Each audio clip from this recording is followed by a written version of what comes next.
گوجری زبان میں اپڈیٹ سنیے۔ ایک بکھی معذور بندہ کو عالمی تہڑوں منائے جا رہے ہے، دوجے پاسے بھارت کے زیر تسلط جموں کشمیر وہ علاقہ ہے جیت غاصب بھارتی فوج آزادی پسند کشمیریاں معذور کرنے واسطے ایک منظم طریقہ نال تشدد کو استعمال جاری رکھی ہوئی ہے۔ بھارتی فوجیوں کی طرفوں استعمال کیا جانے والا اذیت اور تشدد کا مختلف طریقہ نال سینکڑوں کی تعداد میں کشمیری ساری زندگی واسطے معذور ہو گیا ہیں۔ کشمیریاں معذور کرنے واسطے مہلک اور خطرناک ہتھیاروں کو استعمال کیے جا رہے ہے۔ جد بعد بھارت نے کشمیر میں چھروں کو استعمال کیا ہے، معذوروں کی تعداد میں بے انتہا باد ہو گیا ہے۔ بھارتی فوج کی پیلٹ اور بلٹ فائرنگ نال سینکڑوں کشمیری اپنی لو جیسی عظیم نعمتوں محروم ہو گئے ہیں، جنہاں میں ایک بڑی تعداد طلباء و طالبات کی ہے۔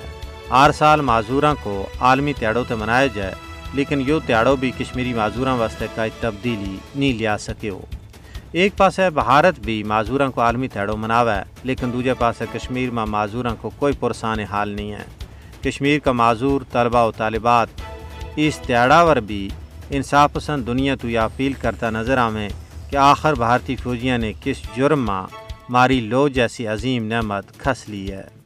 بھارتی غاصب فوج نے انتفاضہ تحریک کے دوران جڑا ہزاراں طلباء و طالبات ایک یا دو آنکھیں کی لو تو معروم کیا، انہاں میں انشا مشتاق، عمر نذیر اور محمد عارف بھی شامل ہیں، جنہوں نے دو آنکھیں کی معذوری کے باوجود اپنی تعلیم جاری رکھی ہوئی ہے۔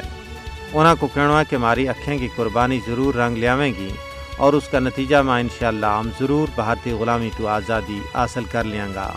کشمیر کی یہ دل خراش اور دلدوز صورتحال عالمی برادری واسطے چشم کشا ہے۔